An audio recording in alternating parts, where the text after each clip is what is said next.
The countdown clock on my display reads 59 minutes and 40 seconds, and my hands will not stop shaking. My name is Vantor Ashkel, and I am an intelligence officer of the Sarn Dominion, standing on the bridge of the Kolanash, the personal throne vessel of Emperor Vok Theran. Below us, filling the entire forward window, hangs a blue and green world the natives call Earth. We have crossed 11,000 years of conquest to reach this moment, and in less than 1 hour, this planet will belong to us. That is what everyone around me believes. That is what I believe too, until the silence started to feel wrong. The bridge is full of quiet confidence. Officers move between stations with practiced calm, checking weapon arrays that could turn a continent to ash, reviewing troop transports that have never once been used, because no species has ever forced us to use them. Every world we have approached in this way has surrendered before the countdown reached 0. Some surrendered in the first 5 minutes.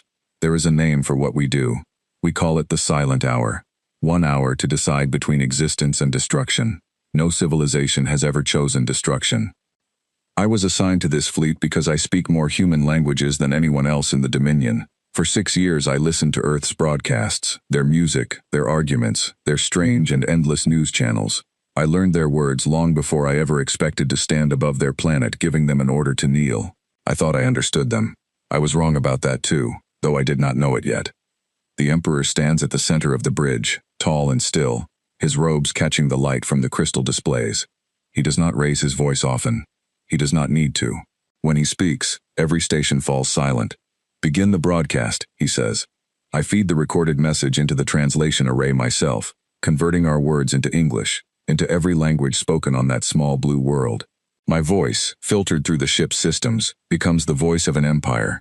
"People of Earth, this is Emperor Vok Theran of the Sarn Dominion.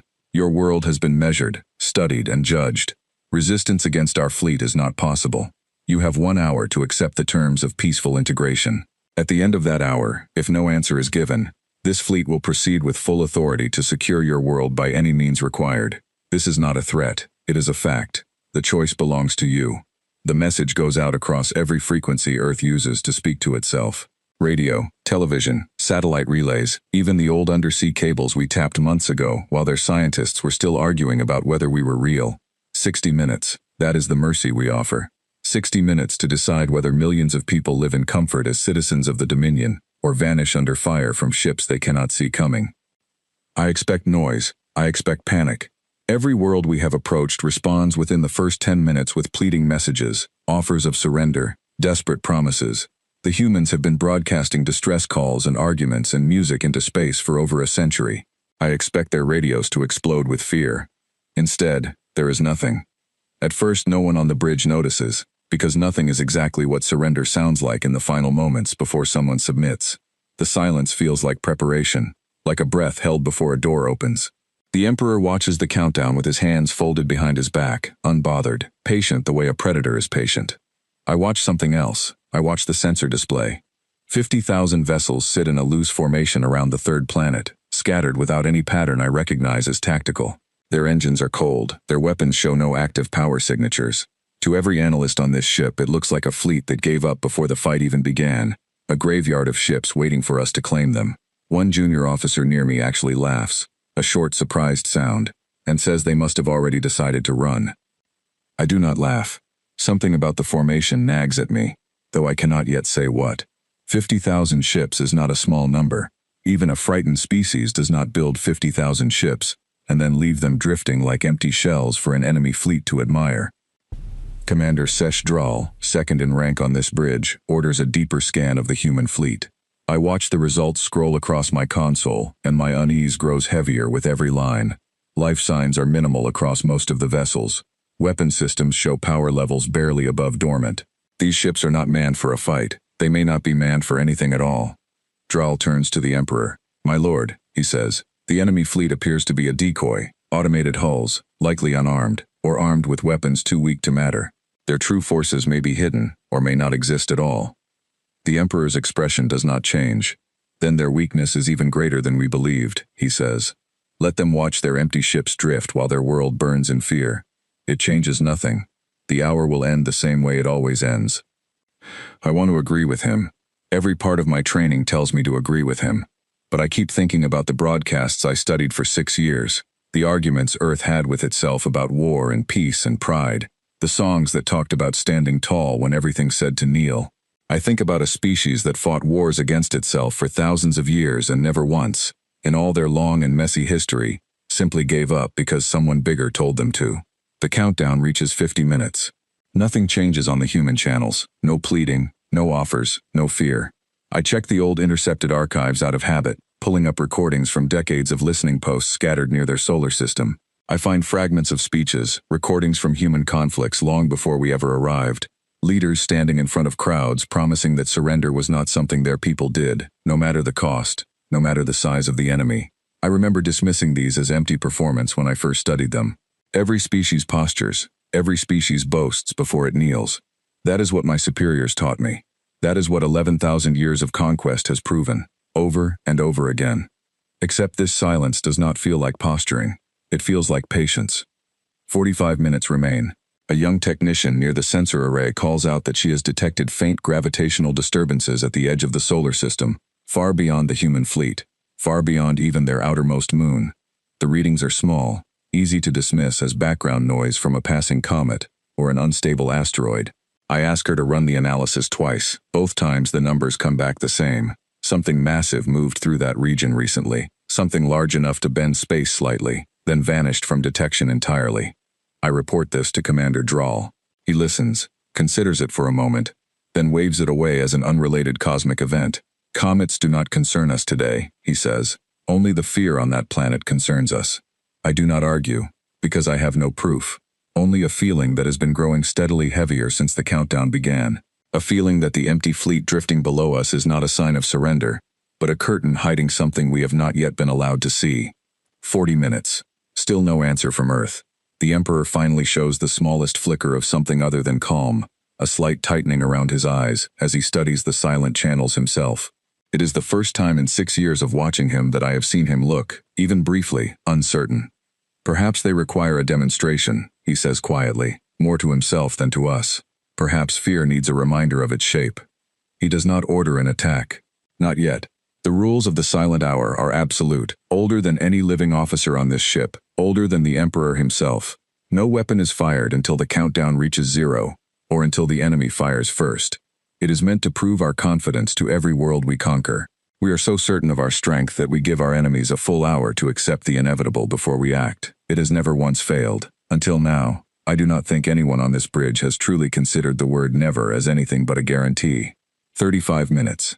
I request permission to review the broadcast records humanity has sent into space over the last century, not for propaganda or entertainment, but for anything resembling their military doctrine. Drawl grants it without much interest, distracted by reports from other stations. I search quickly, pulling old transmissions, technical papers, Earth once sent into orbit believing no one capable of understanding them was listening. Most of it is fragments, incomplete, decades old. But one pattern keeps repeating across everything I find. Humans do not plan for quick victories. They plan for long wars. They build for endurance, not display. Every ship I have seen from Earth until today has been small, almost fragile compared to Dominion standards. It never occurred to me to ask what they might have built quietly, away from any signal we could intercept, in the years since we first noticed them. 30 minutes remain, and the first true message finally arrives from the human fleet. Not a surrender, not a plea. A short transmission, translated instantly by my systems into words that make the entire bridge go quiet. This is Earth. Your hour is already over. Ours is just beginning. The Emperor turns slowly toward the display where the message glows in careful, deliberate English. For the first time since I have known him, he does not respond immediately. He simply stares at those 6 words as the countdown behind them continues to fall. And somewhere deep in my chest, a cold certainty settles that we have made a terrible miscalculation, and that the 50,000 silent ships beneath us were never meant to fight at all. They were only ever meant to make us watch the wrong sky. The message repeats twice more, calm and unhurried, as if the humans below us have all the time in existence and we have none. This is Earth. Your hour is already over. Ours is just beginning. I feel the weight of those words settle over the bridge like a change in air pressure before a storm. Commander Drawl orders the technicians to trace the origin point of the transmission, expecting to find it coming from one of the 50,000 drifting hulls, some final act of defiance from a crew about to be destroyed. Instead, the trace comes back scattered, bouncing between dozens of relay points across the solar system, deliberately impossible to pin to a single source. Whoever sent it wanted us to know they had sent it, and wanted us to have no idea where they actually were. The Emperor orders a full diagnostic sweep of every human vessel in view. I watch the results build across my console, and the picture that forms is stranger than anything I expected. These 50,000 ships carry no true crews at all. Life support systems on most of them are running at levels barely sufficient to keep a handful of maintenance systems functioning, nothing close to what would be needed to keep tens of thousands of people alive and ready to fight. Weapon batteries show power readings too low to threaten even a lightly shielded scout vessel, let alone a Dominion warship. Drall calls it exactly what it looks like. A bluff, he says, his voice edged with the beginning of relief. An empty fleet meant to make us hesitate before the real surrender comes. I want to believe him. It would be easier to believe him. But I keep circling back to one detail that no one else on the bridge seems to be asking about. If this fleet is empty, if it was never meant to fight, then where is humanity's actual defense? Every species we have ever approached, even the ones who eventually surrendered, gathered their true forces somewhere near their homeworld in those first tense minutes, desperate to look prepared, even when they were not. Earth has shown us nothing of the kind. No hidden battle line forming near their moon. No orbital defense platforms powering up in a last display of pride. Just this silent, empty curtain of ships, and beyond it, a planet that has not sent a single frightened voice into space. I request permission to review the older sensor logs, the readings from before the silent hour began, back when our fleet first entered the outer edge of their solar system 3 days ago. Drall grants it, more out of habit than genuine interest, his attention pulled toward reports from other stations trying to make sense of the human message. I pull the historical scans and begin comparing them against the current fleet positions, and slowly, carefully, a pattern begins to surface that makes my stomach tighten. 3 days ago, when we first arrived, our long-range sensors detected activity near several of Earth's moons and near a scattering of asteroids in their belt, faint industrial signatures consistent with mining operations or old orbital stations.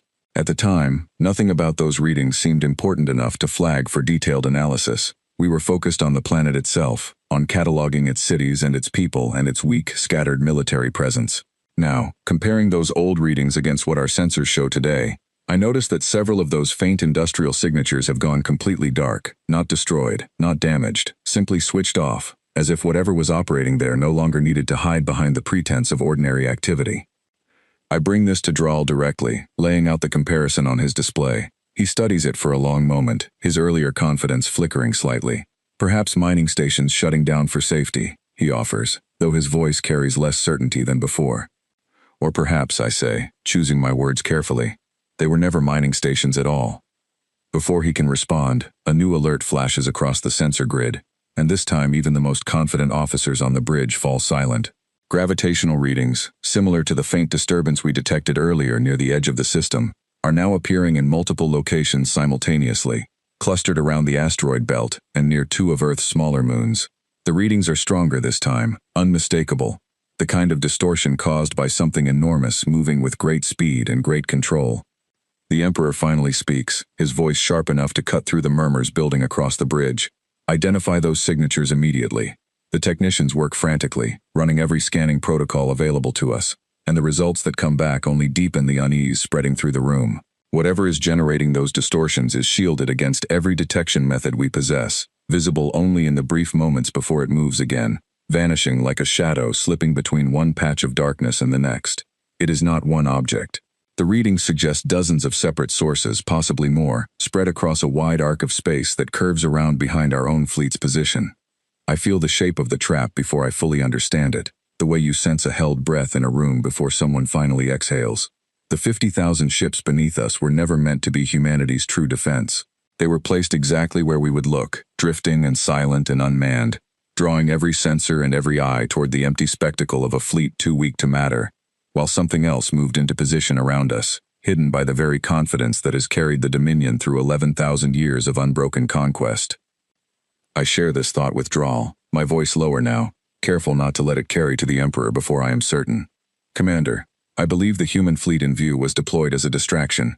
Their true forces may already be moving around our position, using the cover of these decoy ships and the confusion of the countdown to close the distance undetected. Drall's expression hardens, and for the first time since I have served under him, I see something close to genuine alarm cross his face. He orders an immediate perimeter scan, extending our sensor range far beyond the human fleet, searching the space behind and around our formation, rather than simply ahead of it toward the planet. The results take almost 2 full minutes to compile, an eternity when every second feels heavier than the last. When the data finally resolves, the bridge falls into a silence deeper than any I have heard since this mission began. Along a wide curve behind our fleet, previously hidden by the gravitational shadow of a nearby dwarf planet, and by shielding technology far more advanced than anything we believed Earth capable of producing, a second fleet becomes visible. Not 50,000 empty hulls this time, but several thousand vessels, far fewer in number, yet radiating power signatures that dwarf anything we detected from the decoy fleet in front of the planet. These ships are crewed, these ships are armed, and every single one of them is positioned with precise, deliberate purpose along the flanks and rear of our formation. The Emperor stares at the display for a long moment, his composure cracking just slightly at the edges, though his voice remains steady when he finally speaks. "Impossible," he says. "No species advances this quickly. No species hides an entire warfleet without a single leak, without a single failed transmission reaching our listening posts across years of observation. I think of 6 years spent studying human broadcasts, searching for signs of fear, of desperation, of the posturing every conquered world displays before it finally kneels. I think of how carefully those broadcasts avoided any mention of true military strength, how every glimpse we were given of Earth's defenses showed exactly the kind of fragile, outdated technology that would make a Dominion fleet feel safe approaching. I understand now, far too late, that we were never watching Earth prepare to lose. We were watching Earth prepare a performance, crafted with patience across years, designed specifically to convince us that this moment, this silent hour, would end exactly the way every other silent hour in our history has ended. 25 minutes remain on the countdown. The human message plays once more across every channel, calm and unwavering. This is Earth. Your hour is already over. Ours is just beginning. Drall turns to the Emperor, urgency finally breaking through the rigid formality that governs every interaction on this bridge. My lord, I recommend we abandon the silent hour protocol and move to immediate defensive positioning. Whatever this second fleet intends, we should not remain vulnerable while we wait for a countdown that clearly no longer serves any purpose. The Emperor is silent for a long moment, and I understand in that silence the true weight of what is being asked of him. The silent hour is not simply tradition. It is the foundation of everything the Dominion has built its reputation upon, a symbol of such overwhelming confidence that no enemy has ever dared to test it. To abandon it now, in front of every officer on this bridge, in front of a species he has already declared conquered, would be to admit that the confidence itself might have been misplaced from the very beginning. "We will not break protocol for a bluff," he finally says, though his voice carries less certainty than his words intend. "Continue the countdown. Reinforce shields to standard combat levels as a precaution, nothing more. Earth will surrender before the hour ends, as every world before them has surrendered." I want to speak, to point out that nothing about this situation resembles any world we have conquered before, but rank and protocol hold my voice in place even as every instinct I have built over years of studying this species screams that we are standing in the exact center of a trap that has been years in the making. I watch the countdown continue its steady fall, watch the hidden fleet hold its position with a patience that feels less like desperation and more like discipline, and I understand, with a certainty that chills me far more than any weapon readout ever could, that we have already lost something today that the Dominion has never lost before. We have lost the certainty that we understand our enemy. 20 minutes remain, and somewhere beyond the edge of our sensors, I sense that Earth is simply waiting for us to make the last mistake that will bring this countdown to an end on their terms, not ours. 20 minutes on the countdown, and the bridge of the Kalinash has transformed from a place of quiet confidence into something closer to a held breath spread across 100 officers. I stand at my station, watching the hidden human fleet hold perfectly still along the edges of our formation, and I try to understand what kind of species builds a trap this precise, then simply waits inside it without firing a single shot. Commander Drall has ordered every gunnery station to full readiness, though the Emperor's restriction remains in place. No weapon may fire until the countdown reaches 0, or until the enemy strikes first. It is the oldest law of the Dominion military, older than any ship in this fleet, and even now, with a hidden war fleet surrounding us, no one on this bridge dares suggest breaking it without the Emperor's direct order. I return to my console and pull every fragment of human history I can access from our archives, searching for something that might explain the shape of what is happening around us. I find records of ancient human conflicts, long before space travel, where smaller forces repeatedly defeated larger ones not through greater strength, but through patience, misdirection, and a willingness to let an enemy believe exactly what the enemy wanted to believe. I find records of engineers and scientists who spent years building weapons in secret, hidden from rivals who never once suspected the quiet workshops down the street held the seeds of a war they would eventually lose. I begin to understand that the emptiness of the 50,000 decoy ships and the terrible precision of the hidden fleet are not separate events. They are two halves of the same design, built by a species that has spent its entire history learning how to survive against opponents stronger than itself. 15 minutes remain. A new alert flashes across my console, quieter than the earlier warnings, easy to miss beneath the tension already gripping the bridge. I study it twice before I understand what I am looking at. Small vessels, no larger than shuttles, have begun moving away from several points along the hidden fleet's position, drifting slowly toward our formation, at speeds too low to register as an attack, too small to justify breaking the Emperor's order to hold fire. I report this immediately to Draal. He studies the readings, frowning, and orders a closer scan. The results come back strange. These small vessels carry no visible weapons, no offensive systems of any kind. Their power signatures are almost entirely dedicated to communication arrays and sensor equipment, nothing that resembles a threat by any measure the Dominion recognizes. Observation drones, Draal murmurs, more to himself than to me. They are watching us, recording everything we do. I feel the shape of the design settling further into place, and the understanding chills me more than any weapon could. Every second of this countdown, every order given on this bridge, every hesitation the Emperor shows in front of his officers, is being recorded, studied, prepared for a purpose I cannot yet fully imagine. Humanity is not simply defending itself today. It is building a record of exactly how the Dominion behaves under pressure, exactly how our confidence bends when it is finally tested. 10 minutes remain. The Emperor stands motionless at the center of the bridge, his gaze fixed on the display showing the hidden fleet's position, and for the first time I see something in his posture that I never expected to witness in 6 years of service beneath him. Doubt. Not fear exactly, not yet, but the particular stillness of a mind working through possibilities it never expected to need. He turns to Draal. Options, he says simply. Draal hesitates only a moment before answering. My lord, if their fleet intends to strike the moment the countdown reaches 0, our shields will absorb the opening exchange, and our numbers should allow us to overwhelm them regardless of their positioning. If they intend something else, something we have not yet identified, then our best option remains readiness rather than provocation. The Emperor considers this, then gives a single, decisive nod. Reinforce all defensive systems immediately. Prepare full retaliatory sequences, ready to fire the instant the countdown ends, or the instant they act against us first. We came to conquer a world, and a world we will conquer, regardless of the games its people choose to play in these final minutes. I want to point out that nothing about the last 20 minutes suggests we are dealing with games, that every move humanity has made has been deliberate, patient, and precise, in a way that feels less like desperation, and more like a plan executed exactly as intended. But the words remain locked behind rank and protocol, and I return to my console instead, watching the countdown fall toward 5 minutes, then 4, then 3. At 2 minutes, something changes. The small observation vessels that had been drifting near our formation suddenly power down their sensor arrays and begin retreating back toward the hidden fleet, moving with a coordinated precision that leaves no doubt they are following a single, unified command.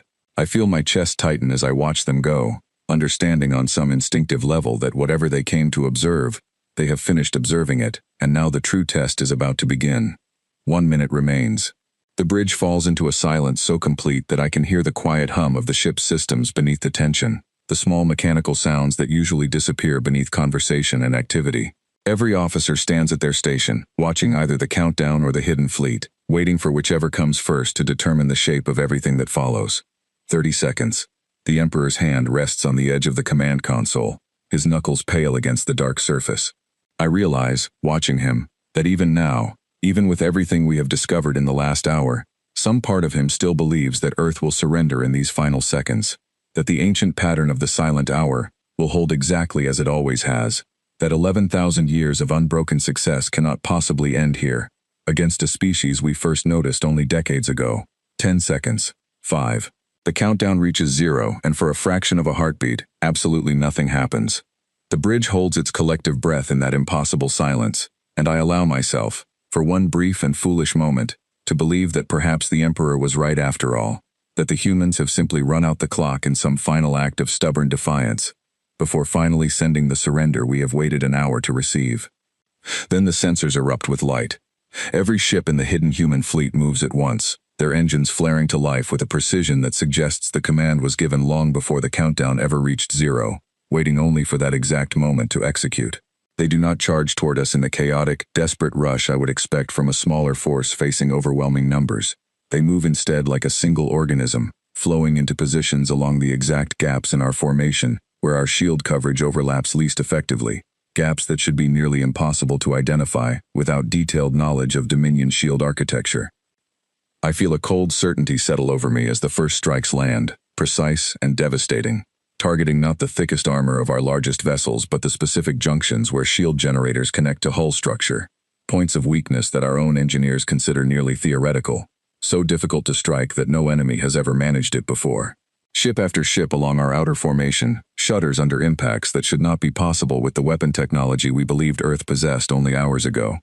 Draal shouts orders across the bridge, his composure finally breaking under the strain of watching decades of military doctrine collapse in real time. Return fire, full spread, target their lead vessels. The Kalanash's own weapon batteries power up around us, and I feel the ship shudder as it unleashes its first offensive strike of the engagement, a wall of energy aimed at the nearest human vessels. The strike should be devastating. Against any fleet we have encountered before, it would have been.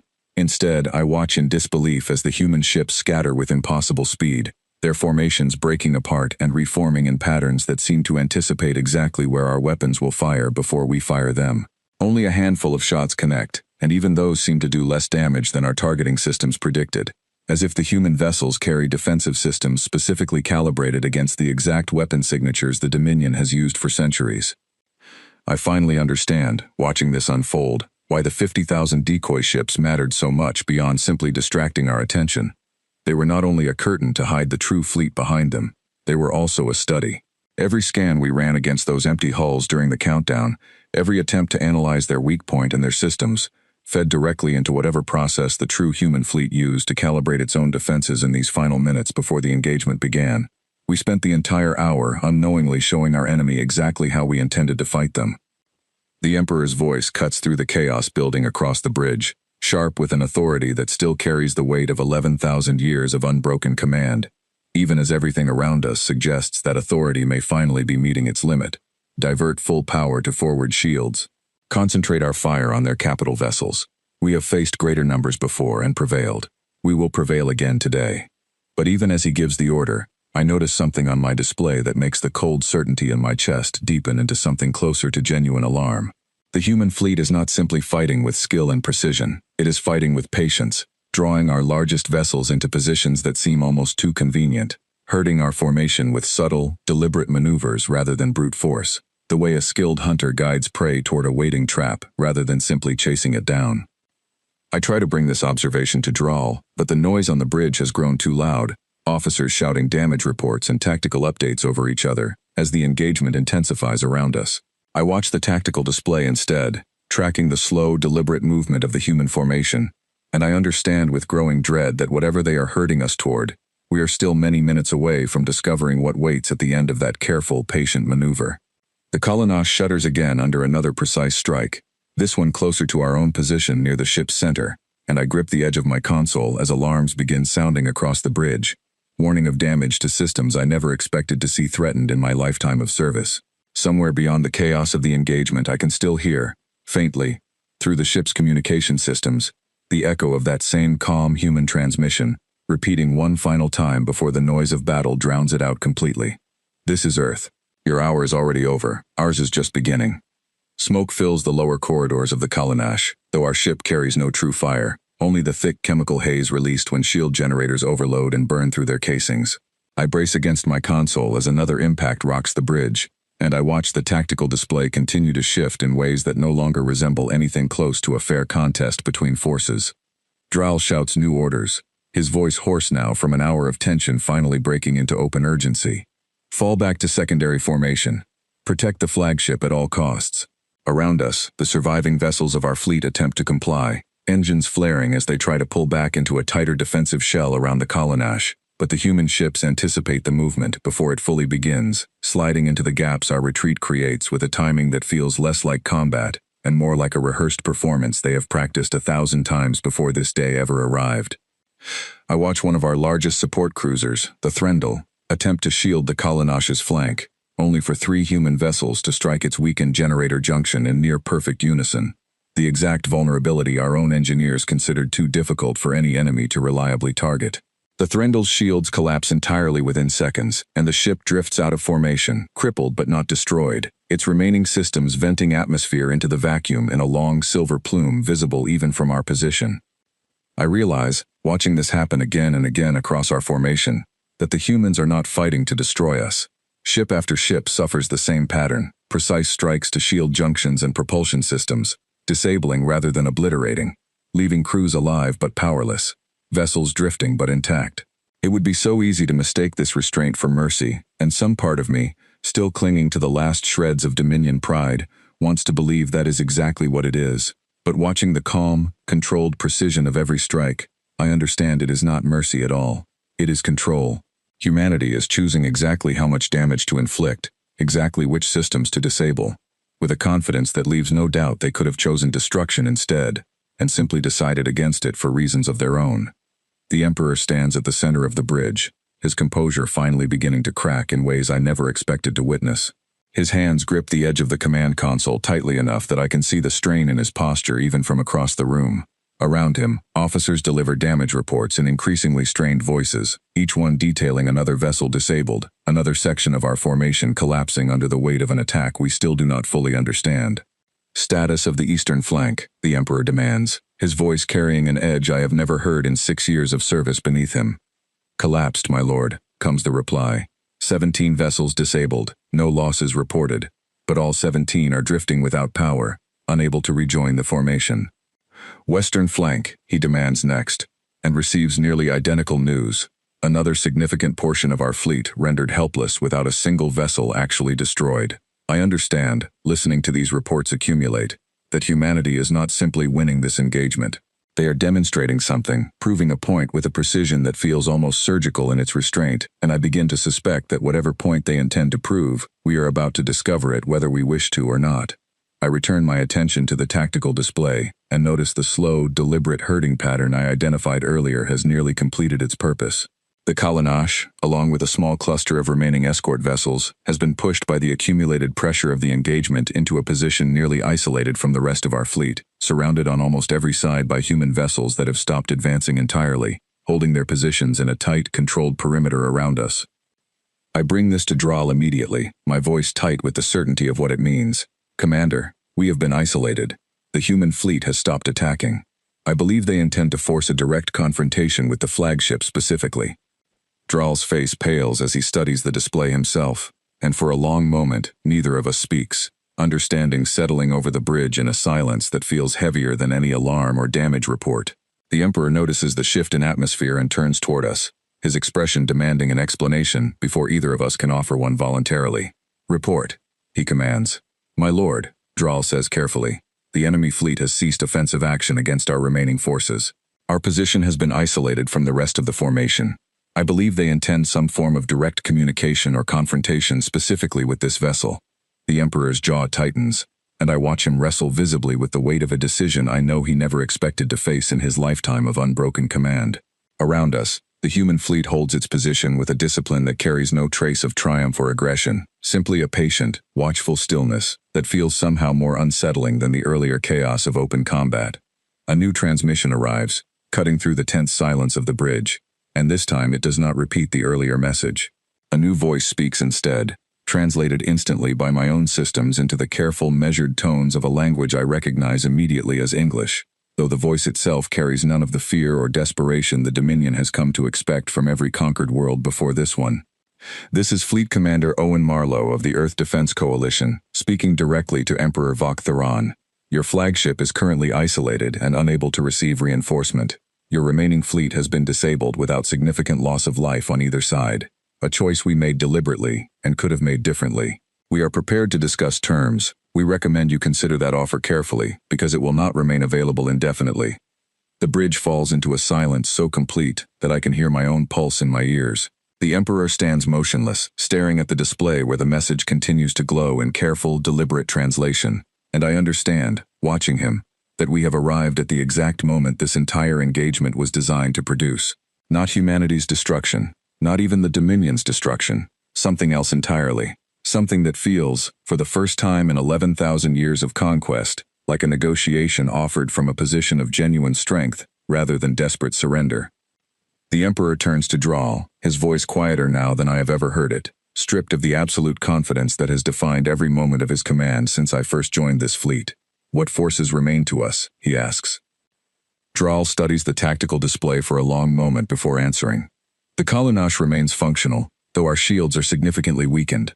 Approximately 6 escort vessels remain capable of limited combat action. The remainder of our fleet, my lord, is disabled but largely intact. Casualties have been minimal compared to the scale of the engagement.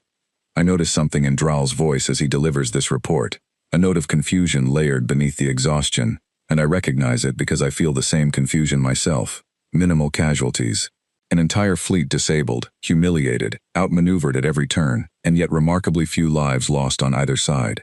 It does not match anything in the Dominion's long history of conquest, where victory has always been measured as much by the scale of destruction inflicted as by the outcome achieved.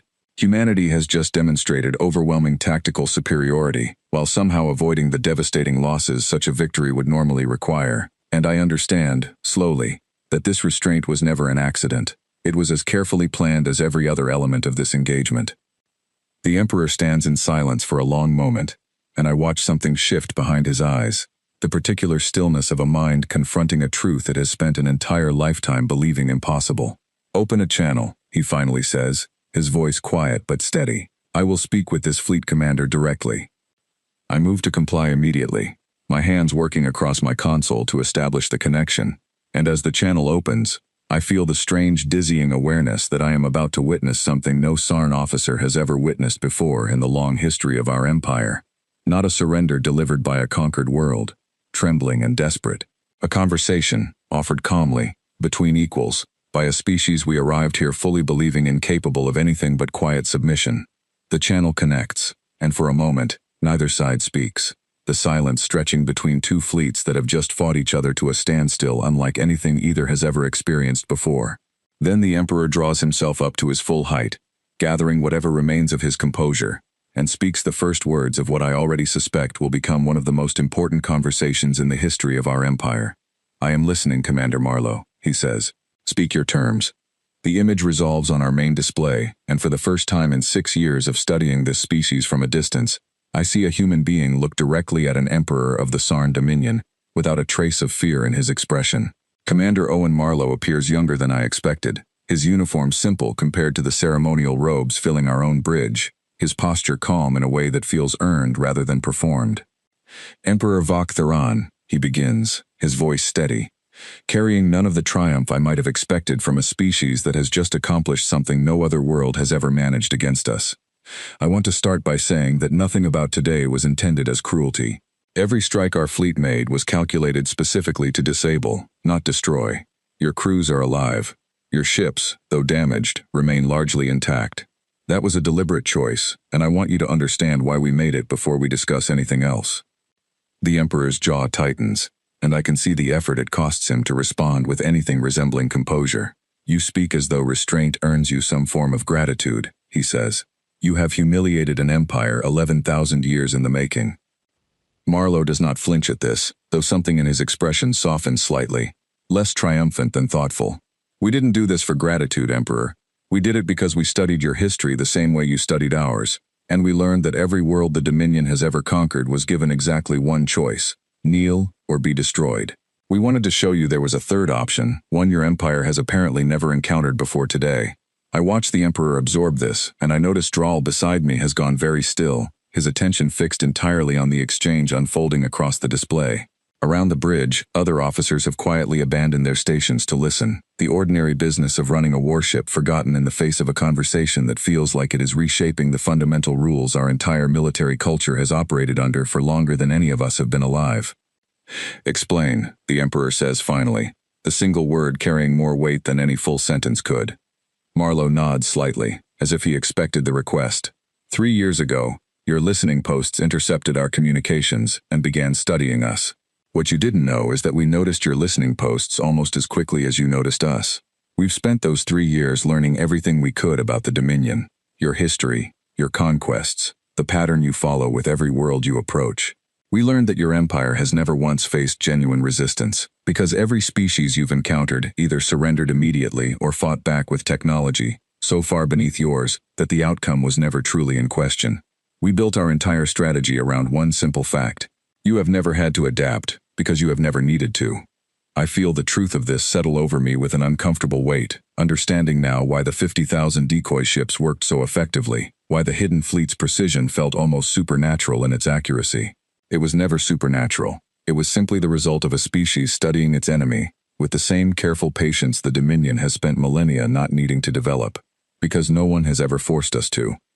The Emperor is silent for a long moment before speaking again, his voice quieter now, stripped further of the imperial authority that has defined every word he has spoken since I first joined this fleet. What do you want from us now? He asks. What terms do you intend to demand? Marlowe's expression shifts, and for the first time, something that might be called satisfaction crosses his features, though it carries no cruelty in it. We're not interested in conquering your empire, Emperor. That was never the goal. We want 3 things, and I think you'll find them more reasonable than you expect. He raises a single finger. First, Earth remains independent, permanently, with no future demands for surrender or integration from the Dominion. Second, your empire will cease all further contact with our solar system, unless we initiate it ourselves. And third, and this is the part I suspect will surprise you most, we want you to carry a message back to every world within your empire that has ever surrendered to the Dominion, out of fear rather than genuine agreement. We want them to know that resistance is possible. We want them to know exactly what happened here today. I watch the Emperor's face carefully as this final term registers, and I understand immediately why Marlowe saved it for last. The first 2 terms are almost generous by the standards of what the Dominion typically demands from conquered worlds, but the third term is not generous at all. It is a deliberate strike aimed not at our fleet or our military strength, but at the very foundation of how the Dominion has maintained control over 11,000 years of conquered territory. An empire held together as much by the belief that resistance is impossible as by any actual military dominance. You ask me to plant the seed of my own empire's destruction, the Emperor says slowly, understanding dawning in his voice. Marlowe does not deny it. I ask you to tell the truth, Emperor. What your empire does with that truth is entirely up to you. But I think you already understand that a truth, once spoken, cannot be unspoken again. Every world under your control will eventually learn what happened here today, whether you tell them or we do. We'd simply prefer it come from you, with whatever dignity that choice allows you to keep. The silence that follows stretches long enough that I begin to wonder if the Emperor will refuse entirely, will choose destruction over the humiliation of carrying this message back to an empire that has never known him as anything but absolute in his authority. I watch him closely, and I see the exact moment something shifts behind his eyes, the recognition that refusal here offers nothing but the certain destruction of what remains of our fleet, while acceptance at least offers the chance to shape how this story is eventually told. I accept your terms, Fleet Commander, he says finally, each word costing him visibly. Earth will remain independent. The Dominion will withdraw from your solar system and make no further contact unless invited, and I will carry your message back to my empire, though I make no promise of how it will be received. That's all we ask, Marlowe replies, and something in his tone suggests genuine respect rather than triumph, an acknowledgement of the difficulty of what the Emperor has just agreed to. We'll begin releasing your disabled vessels immediately. Your crews will find their propulsion and shield systems restored within the hour. We ask only that your fleet depart our system without further incident. The channel closes, and the bridge falls into a silence unlike anything I have experienced in 6 years of service.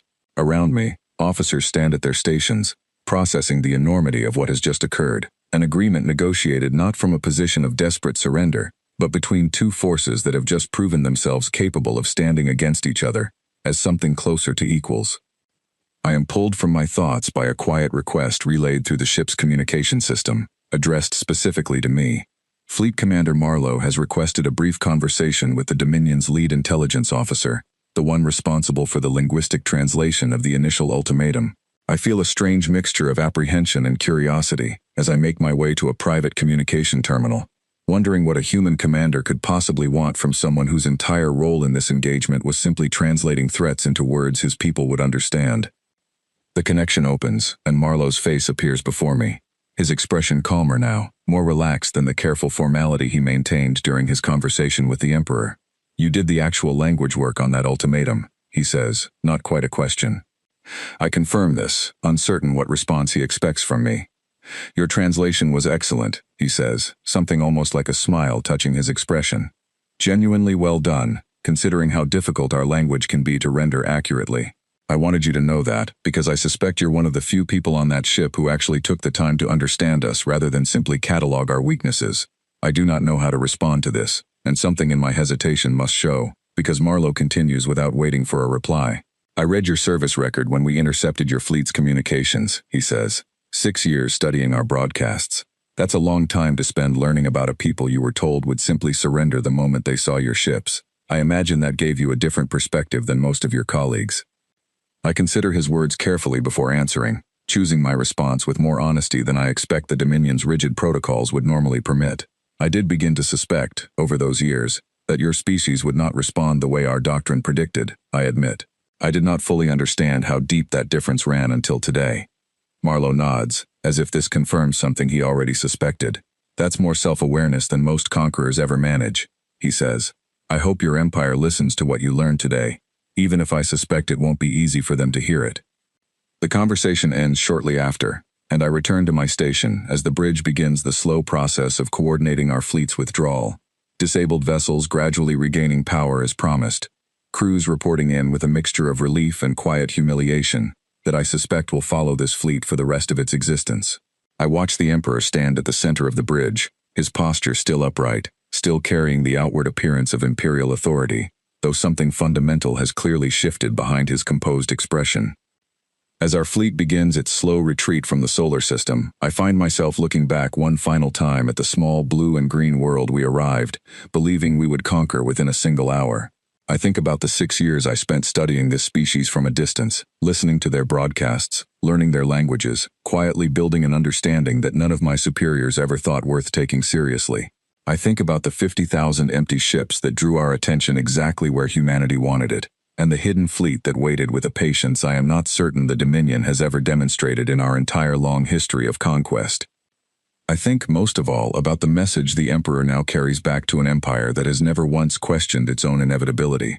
A message that will eventually reach every world under Dominion control, whispered first in quiet uncertainty before growing, I suspect, into something far louder.